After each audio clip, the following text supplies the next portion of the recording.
Bismillahirrahmanirrahim. Assalamualaikum warahmatullahi wabarakatuh. Waalaikumsalam warahmatullahi wabarakatuh.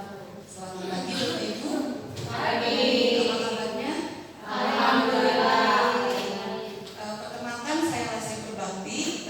Saya yang akan memandu acara diseminasi aksi nyata budaya positif calon guru penggerak angkatan 7 Kabupaten Garut. Sebelum ke pemaparan materi, puji dan syukur kita panjatkan kehadirat Allah Subhanahu wa Ta'ala karena berkat hidayahnya, karena berkat kodratnya kita bisa berkumpul pada kesempatan ini. Salawat beserta salam kita limpahkan kepada junjungan Nabi kita, Nabi besar Muhammad SAW. Untuk mengefektifkan waktu, kita awali acara ini dengan ucapan Bismillah bersama-sama. Untuk susunan acara pada saat ini, yang pertama pembukaan, yang kedua sambutan dari Bapak Kepala Sekolah, Bapak Juanda SPD MM, kemudian pemaparan materi oleh Ibu Betty Rahmawati SPD. Untuk acara selanjutnya, mari kita selenggarakan sambutan dari Bapak Kepala Sekolah.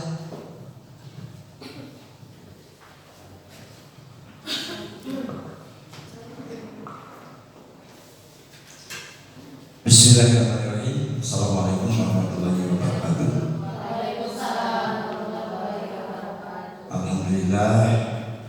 Alhamdulillahilladzi hadana hada wa ma kunna linahtadiya laula an hadana Allah. Asyhadu an la ilaha illallah wahdahu la syarika lahu wa asyhadu anna Muhammadan abduhu wa rasuluh.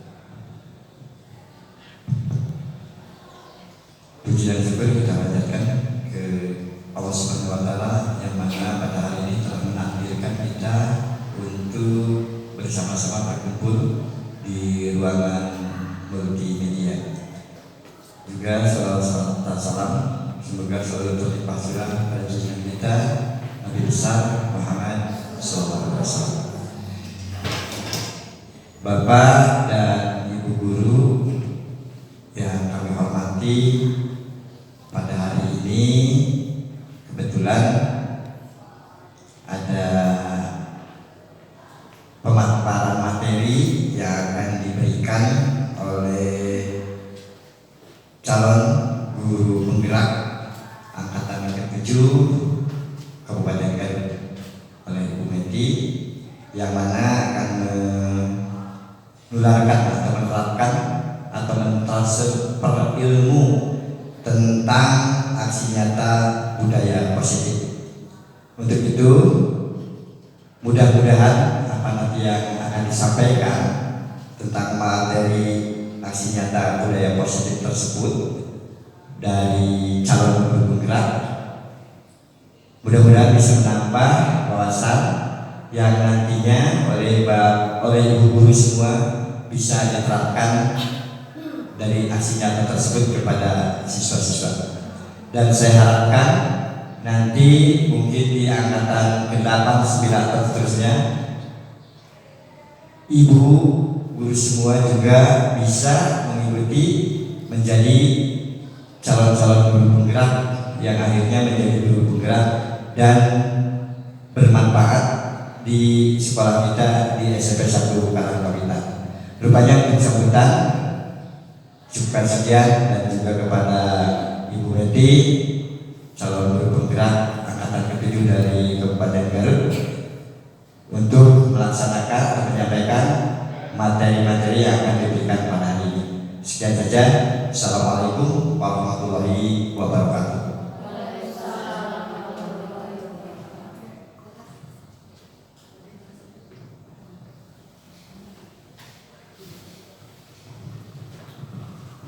Terima kasih kepada Bapak Kepala Sekolah yang telah menyampaikan sambutannya. Bapak Ibu, diseminasi ini bertemakan budaya positif sekolah. Bapak Ibu, belajar adalah modal utama sebagai pengajar. Saya yakin Bapak Ibu telah mengajar selama bertahun-tahun, melihat anak-anak berkembang dan bertumbuh sesuai dengan karakter mereka yang unik. Di sini budaya Meti akan menyampaikan tentang budaya positif di sekolah. Sangatlah penting untuk mengembangkan anak-anak yang memiliki karakter yang kuat. Di sini Bapak Ibu akan memikirkan kembali kebutuhan dasar apa yang anak-anak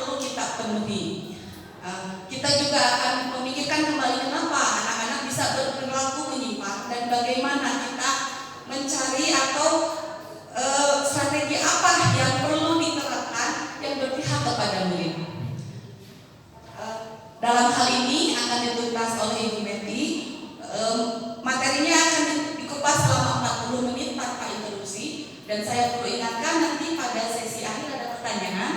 Jadi selama Ibu Meti memaparkan materi, jika Bapak Ibu ada pertanyaan ditulis dulu terlebih dahulu. Untuk itu maka saya persilahkan kepada Ibu Meti. Bapak, terima kasih ya atas sambutannya. Ya, Assalamualaikum warahmatullahi wabarakatuh. Innalhamdalillah nahmaduhu wa nasta'inuhu wa nastaghfiruh wa na'udzu billahi min shururi anfusina wa min sayyiati a'malina.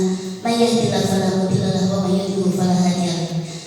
Alhamdulillah Bapak Ibu, terima kasih banyak atas kedatangannya, atas kesempatannya, dan saya yakin Bapak Ibu sudah meluangkan waktunya atas undangan saya ini.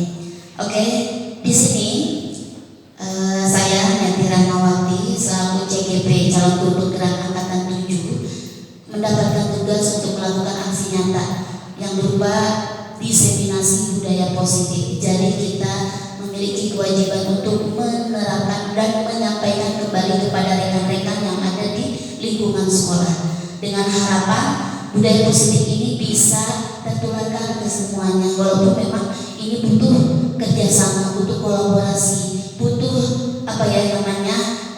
satu visi misi gitu supaya budaya positif ini bisa terselenggara dengan baik. Oke, Bapak Ibu, mudah-mudahan Bapak Ibu masih konsen ya di sini.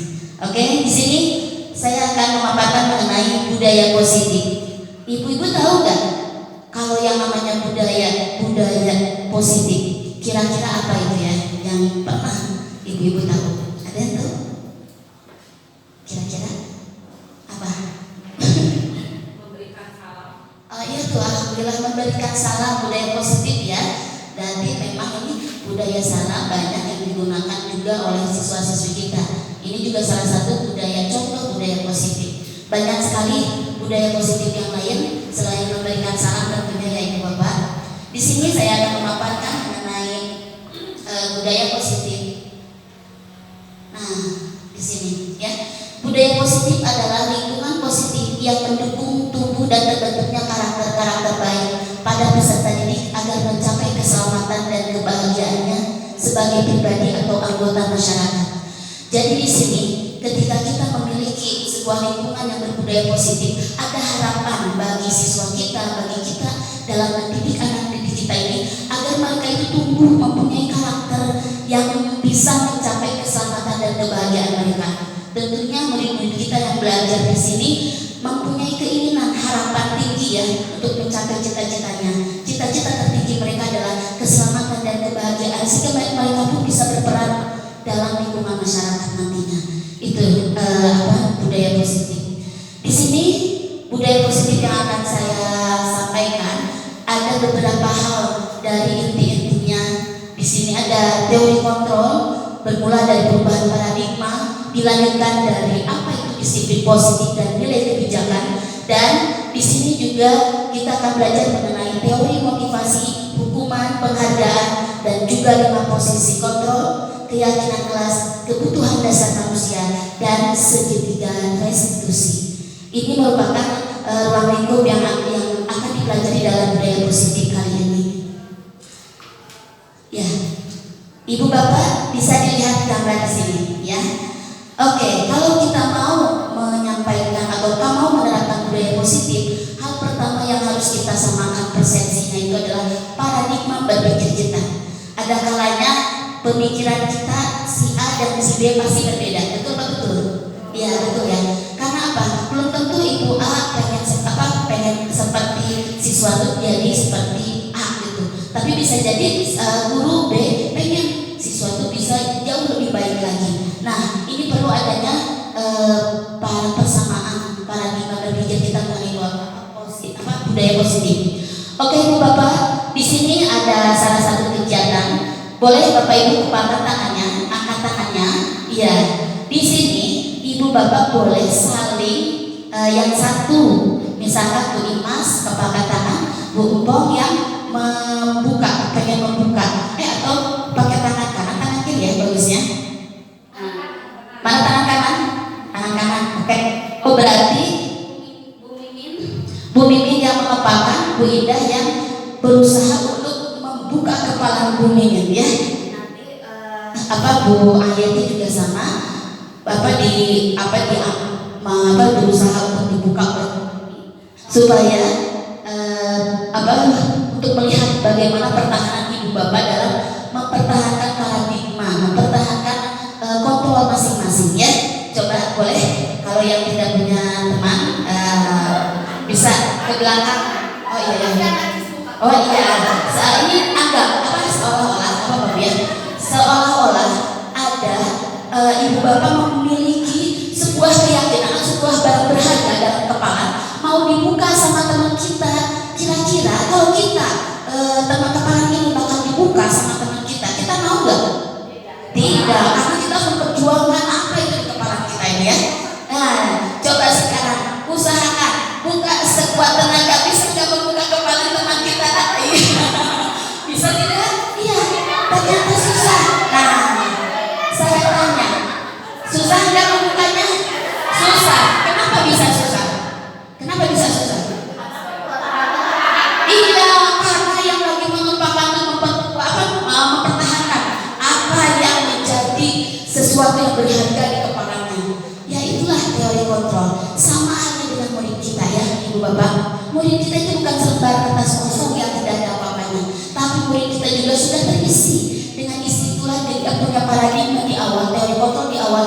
Dia harus A, dia harus B, sehingga tugas kita bukan untuk menuliskan, tapi mengembangkan perilaku mereka mengenai budaya positif ya, mengarahkan, menuntun. Ibarat benih padi ya, filosofi Gajah Dewantara yang mengatakan bahwa murid kita itu seperti benih padi yang kita tanam, nanti tumbuh akan menjadi apa? Padi ya. Dan dari benih menjadi padi itu tugas kita itu tidak bisa merubah si A jadi bagaimana, justru menuntun tumbuh besarnya padi itu supaya terawat dengan bagus ya, hasil panennya bagus. Itulah tugas guru ya, tugas kita sebagai guru. Nah, di sini ini kita lihat ada miskonsepsi dari teori kontrol Dr. Glasser yang mengatakan, nah teori kontrol ini yang tadi menjadi pegangan semua orang, termasuk kita sendiri ya, kita sendiri juga punya teori kontrol. Di sini mengatakan bahwa kata guru itu bisa mengontrol murid, bisa nggak Bu?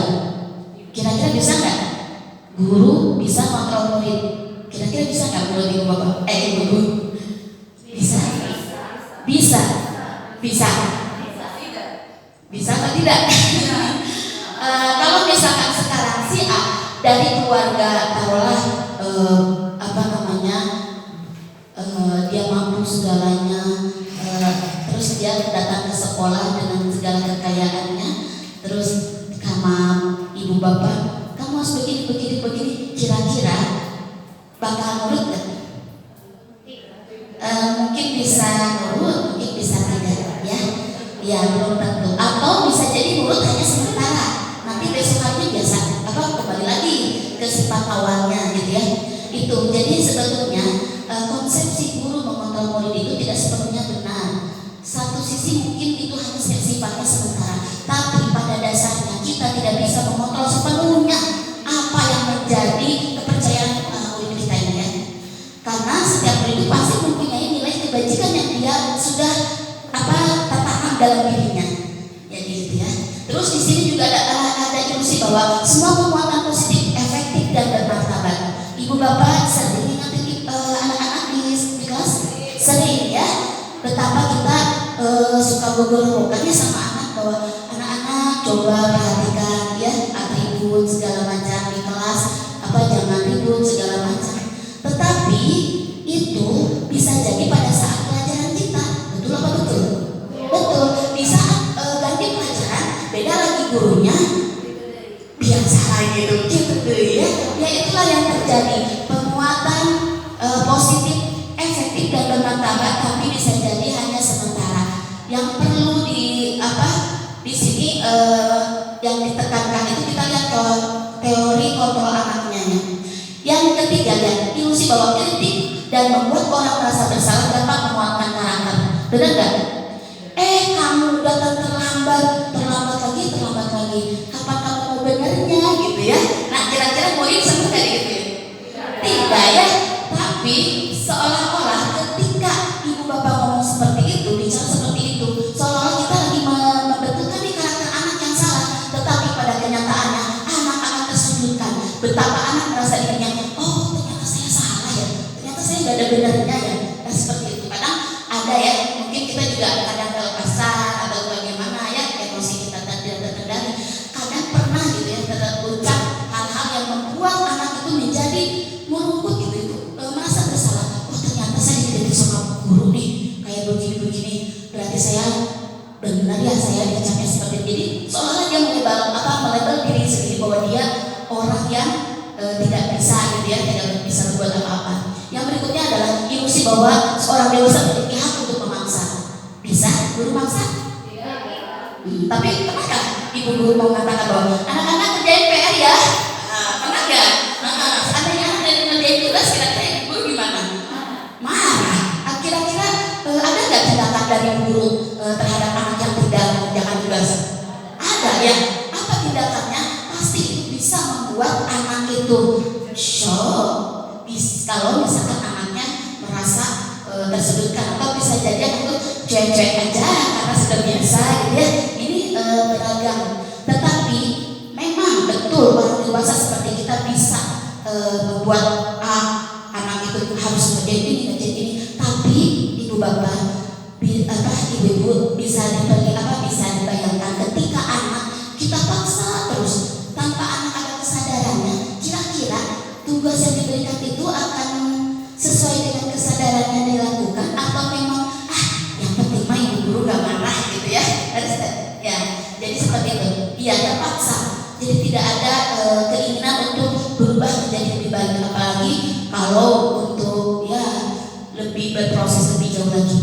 Nah, di sini ada sebuah paradigma yang dikatakan oleh Stephen Covey mengatakan bahwa bila kita ingin membuat kemajuan perlahan, sedikit-sedikit ubahlah sikap atau perilaku Anda. Namun bila kita ingin memperbaiki cara-cara utama kita, maka perlu mengubah kerangka acuan kita.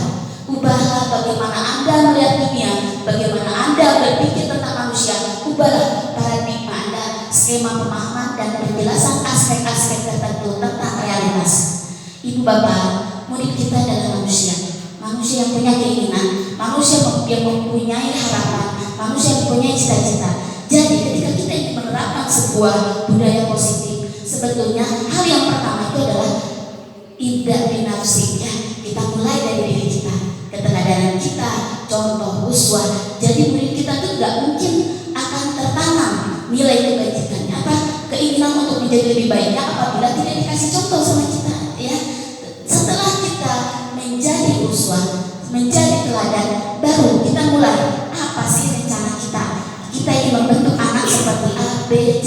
Tentulah perlu langkah-langkah yang langkah-langkah yang memang benar-benar menuju ke arah harapan kita, yaitu kita harus merubah kerangka acuan.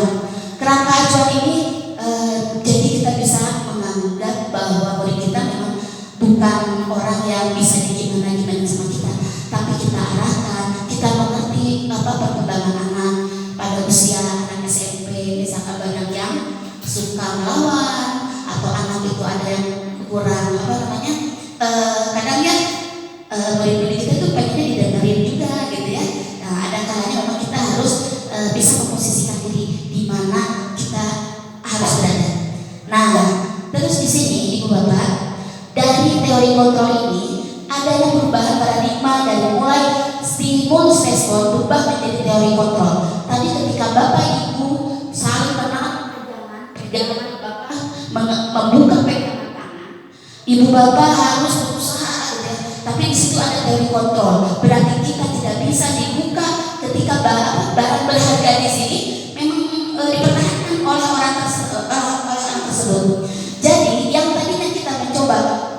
mengubah orang, kita mencoba mengubah orang agar berpandangan sama dengan kita. Kita merubah murid kita supaya nurut apa yang kita katakan. Sering kan kita melakukan hal itu, tapi ternyata kita mestinya berusaha memahami pandangan orang lain tentang dunia.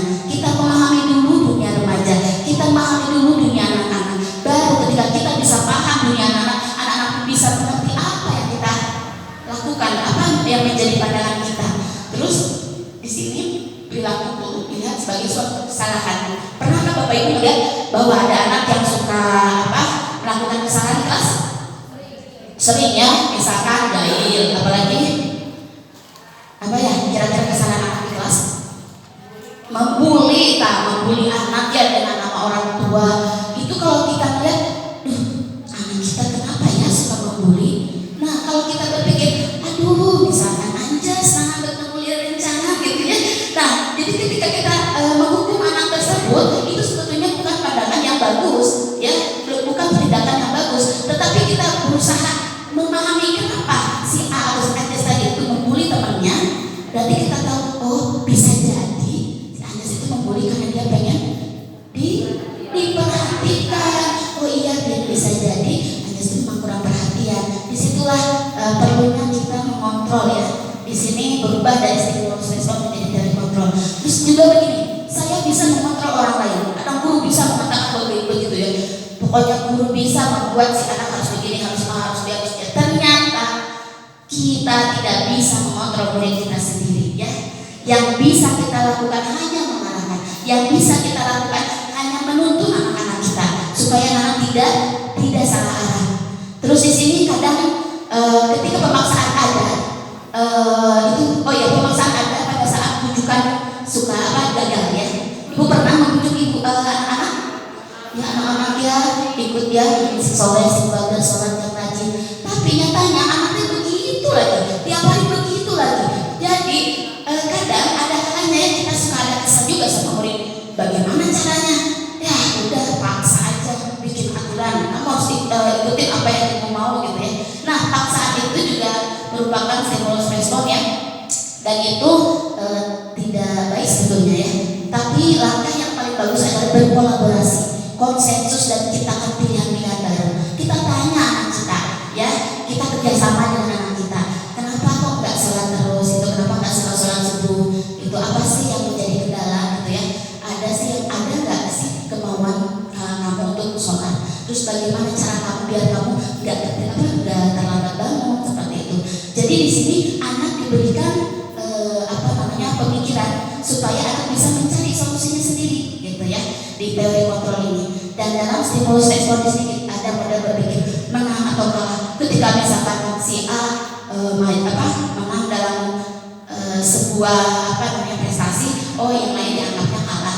Nah, di sini kita harus beranggapan bahwa siswa kita harus melakukan tindakan juga berpikir untuk menang dan menang.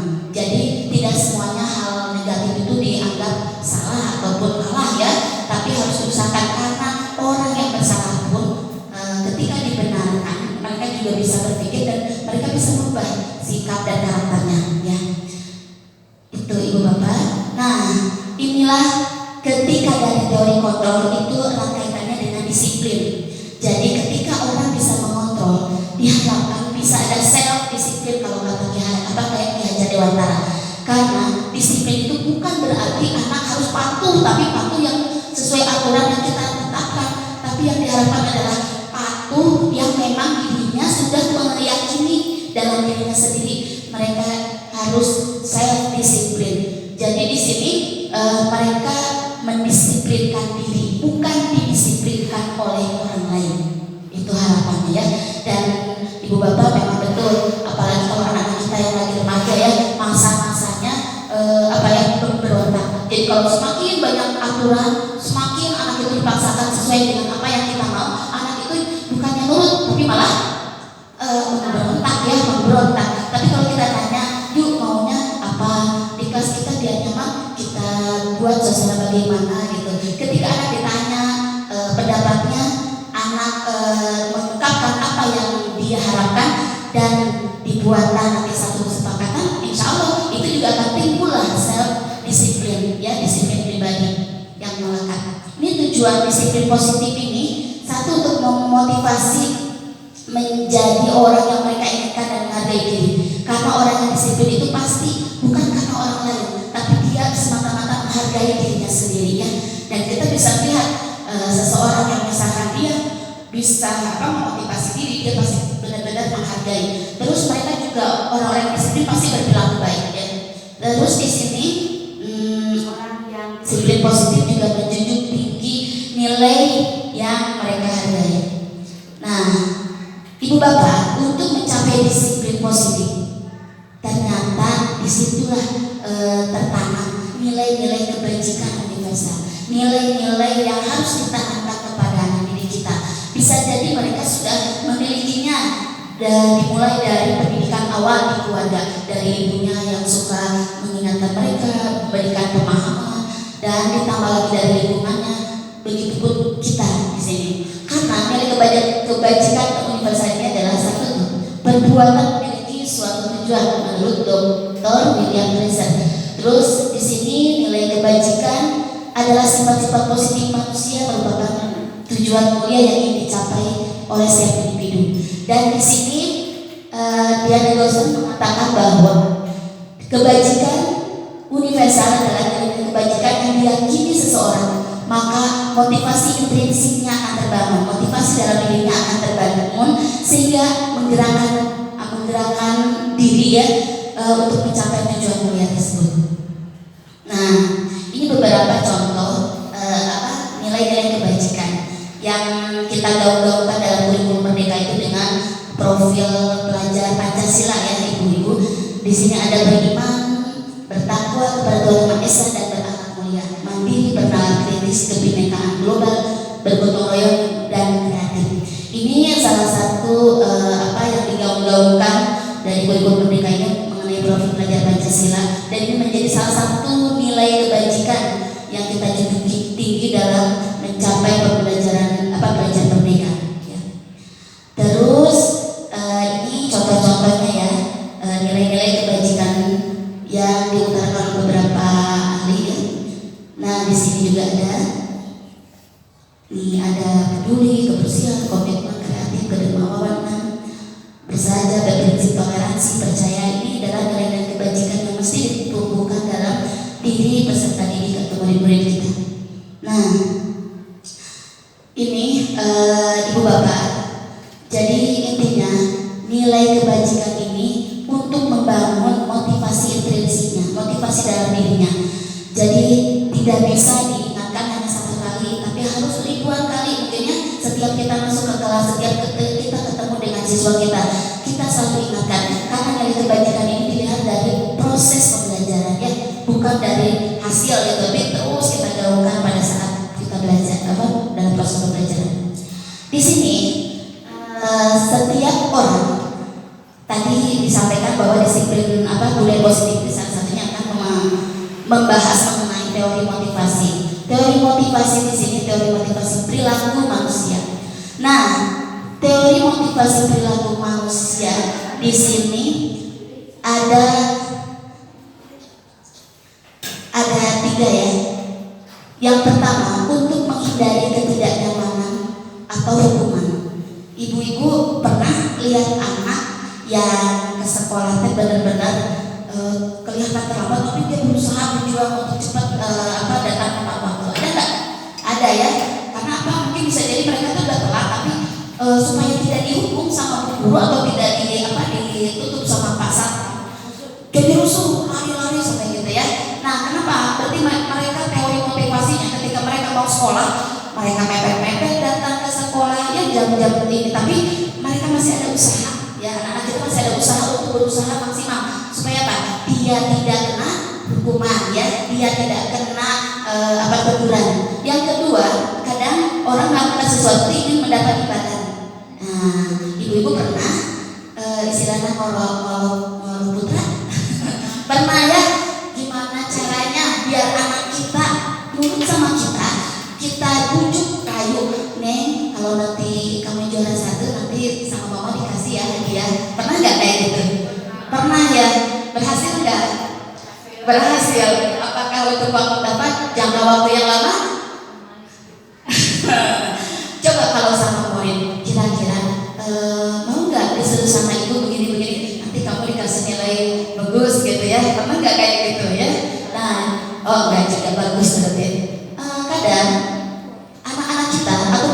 sendiri pernah merasakan posisi seperti itu. Kita melakukan sesuatu ternyata pengen ada ibaratnya bisa berupa apapun ya, bisa nilai yang tinggi kalau murid, bisa hadiah ataupun bisa penghargaan gitu. Yang semuanya itu merupakan teori motivasi kita. Kita mendapatkan sesuatu yang jauh lebih baik dari orang lain gitu ya. Nah seperti itu. Terus ada juga teori motivasi ketika kita melakukan sesuatu kita menginginkan untuk menghargai diri kita. Ternyata kita melakukan A bukan pengen dinilai sama kepala sekolah, kita melakukan B bukan pengen dinilai sama wakasek kurikulum ya, tapi apa yang kita lakukan seperti kita ngajar tepat waktu ya, ada di kelas itu insya Allah ibu-ibu melakukannya untuk menghargai diri sendiri. Betul ya ibu-ibu ya, karena memang fungsi dan tugas kita sebagai pengajar, makanya kita masuk ke kelas juga dalam rangka motivasi mendorong diri kita untuk menghargai diri sendiri. Ini teori motivasi perilaku. Ibu bisa lihat arah di sini ketika menghindari ketidaknyamanan yang ada tuh motivasinya eksternal dari luar. Kalau seandainya tidak ada hukuman, bisa jadi anak bakal telat terus datang ke sekolah. Betul apa betul? Betul ya. Terus ketika misalkan anak yang bisa mempresentasikan atau yang bisa jawab nanti dikasih hadiah sama bu guru gitu ya. Ternyata ketika anak maju tuh saya bisa. Ketika anak melakukan hal itu, terus kita tidak lagi memberlakukan imbalan atau penghargaan, anaknya jadi turun semangatnya. Betul ya bu? Iya. Jadi memang yang namanya imbalan itu seperti ya ini motivasi eksternal dari luar. Kalau tidak ada kita, anak itu nggak mungkin berusaha mengejar gitu ya prestasinya. Nah, tapi di sini untuk menghargai diri sendiri ketika anak berusaha tampil maksimal, berusaha jauh lebih baik, berbuat yang terbaik yang bisa dia lakukan, itulah dia benar-benar menghargai diri sendiri dan itu muncul dari motivasi internal dia ada itu. Teori motivasi mudah-mudahan ini juga menjadi prinsip ya. Di sini menurut Ki Hajar Dewantara lagi digaung-gaungkan kurikulum merdeka ya, merdeka belajar dalam artian kita ini menuntun anak-anak didik kita untuk menjadi apa yang mereka mau sebetulnya. Kita mengarahkan minat bakatnya, kita